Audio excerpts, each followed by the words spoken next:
All right, this is the Fantasy Sports Boss with another video for you. If you're not already a subscriber, I don't know why you aren't, but hit that subscribe button, hit that notification button so you're made aware when new videos are added, which are added constantly every day, multiple videos every single day of the week, and of course live streams. There's going to be a live stream later on today, Wednesday, as we go over the first injury reports of the week. And then, of course, Friday, Football Friday, another live stream to help you with all your start and sit options, further injury reports, and all that other good stuff. All right, so today I wanted to talk about not one player, but two, sort of in a crisis point mode. I was wondering to myself, is Russell Wilson and Adam Thielen washed? That's what I've been pondering after watching the first two games of each player so far this season. Let's start with Russell Wilson, since he's the bigger name. So obviously one of the biggest storylines this past NFL offseason, filled with huge moves, transactions, trades, you name it, was Russell Wilson getting traded from the Seattle Seahawks, where he won a Super Bowl and was a longtime Pro Bowl player, to the Denver Broncos, all right? And on paper, this looked to be a tremendous move for Wilson. He was getting away from Pete Carroll and his run-heavy ways. He was going to a Denver Broncos team with two young receivers in Cortland Sutton and Jerry Jeudy, who had untapped potential and possible star potential that Wilson was going to hopefully be able to unlock in them. So late career rejuvenation, changing teams, we've seen it plenty of times with Tom Brady, with the Buccaneers, Peyton Manning with the Denver Broncos, so on and so forth. And it, at 33 years old, Wilson stood a very good chance of being the latest in that trend there. Unfortunately for Wilson, 2 games in, the results have not been very good. 2 weeks ago against the Seattle Seahawks, much talked about game going back to Seattle. Wilson, 29 of 42 passing. He did throw for 340 yards, which was impressive, but just 1 touchdown and ran for only 2 yards. All right, not the worst game, not horrible, but accuracy was not great. No running at all, and they lost the game with that idiotic Nathaniel Hackett coaching decision. Not using the timeouts, not taking a shot with Wilson on 4th and 5, and allowing Brandon McManus to kick a Hail Mary 60-plus yard field goal that missed.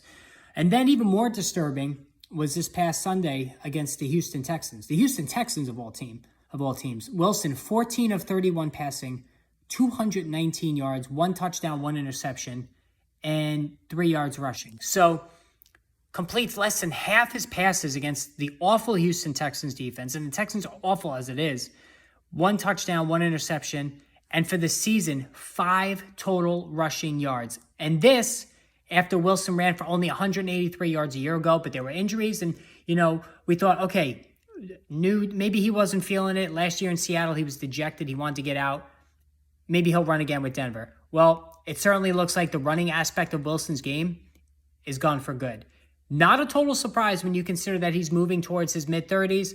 So, we really shouldn't be too shocked by this. But nonetheless, it's a sizable hit to Wilson's fantasy football value, because those years where he was running for 400, 500, 600 yards elevated him to a clear quarterback one and almost a top-tier guy on a yearly basis with the Seahawks. Now, that part of his game is gone. And so it puts more pressure on his actual passing numbers, which so far are not good. And I'm starting to worry about Nathaniel Hackett as the coach, because there have been many instances of an overmatched coach coming in, ruining his players, specifically the offensive players. Look at Urban Meyer last year. He took a generational talent, a can't-miss prospect in Trevor Lawrence, who's compared to John Elway, compared to Andrew Luck, and turned him into mush. Lawrence was horrible last season. Now, me and everybody else gave him a mulligan, and he's playing well already so far this season, which is not unexpected. But I'm starting to worry that Nathaniel Hackett is having that effect, his awful decision-making on this offense, curious decisions using the running, with the running game, not using Javonte Williams around the goal line against Houston. Just a bunch of idiotic moves that just don't make sense and that are putting Wilson and the offense in a bad position. So not liking what I'm seeing there.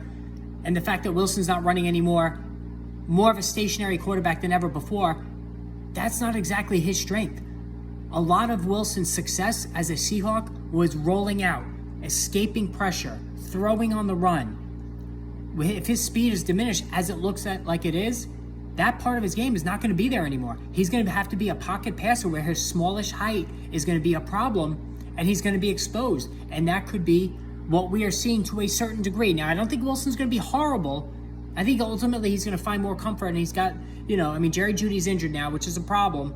And Tim Patrick's already out for the season, so injuries are starting to take a major toll on the Denver receiving group there. But overall, I'm concerned about Russell Wilson. Now, if you own Russell Wilson, you still got to start him. You got to give him another couple of games at least, because you're wed to him. But also at the same time, if you're in a single quarterback league, you're not exactly wed to him in the sense that there should be decent options on the waiver wire. How about Carson Wentz, who's lighting it up right now? Even Trevor Lawrence, all right? Derek Carr could be on your waiver wire. These are some good fantasy quarterbacks that are probably just sitting there on the waiver wire. Jared Goff. Whoever thought we would be recommending Jared Goff? I recommended him as an ad this week. So you can't wait around forever with Wilson at a position where there's plentiful options on the waiver wire. You just can't do it, all right? I am concerned. I think you should be too. We got to see how this transpires, but so far I'm not liking what I'm seeing. This offense looks disjointed. I don't like the coaching. Wilson's not running anymore. A lot of problems. This could get ugly. Now, as far as Adam Thielen is concerned, Thielen, 32 years old. Clearly, this is Justin Jefferson's team in terms of the wide receiver room. But the thing about Thielen is that while Jefferson has become the alpha male among the Minnesota Viking wide receiver group, he still was able to supplement and spike his fantasy football value by scoring a lot of touchdowns. So in 2020, 14 receiving touchdowns. Last season, 10 receiving touchdowns. All right. Now the raw reception numbers these last 2 years, 74 and 67 respectively. Not great, but not awful either. Well, so far through 2 games, Thielen's been quite invisible. All right. Game 1 against the Green Bay Packers. 3 catches, 36 yards, no touchdowns.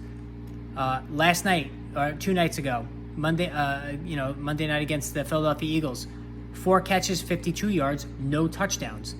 Thielen, when you watch Thielen, he looks a little slow. He looks a step slower than usual. He's not drawing the targets he did have 7 targets, but the Vikings were coming from behind, and Thielen just was not getting open to make those grabs. Historically, Thielen's been able to gain separation, make difficult grabs. He's not doing that so far. So at 32 years old, is he washed? I don't think he's completely washed, but the fade is certainly there, and it has, Thielen's been leaking numbers the last couple of seasons. Does that get even worse this year? Possibly. Kirk Cousins, no doubt, holding them back. He laid another egg on national television on Monday night, so that is a factor too. Kevin O'Connell, the hope was that he was gonna raise the value of every Minnesota offensive player. It just hasn't happened. So if you're an Adam Thielen owner, I think now he's more of a flex than he is as a wide receiver 3. And I think Justin Jefferson's going to continue to get more and more and more looks. And if Jefferson's scoring a lot of touchdowns, it'll come at the expense of Thielen, and that will sink his value even more. All right, hit that subscribe, hit that notification button. More videos to come soon.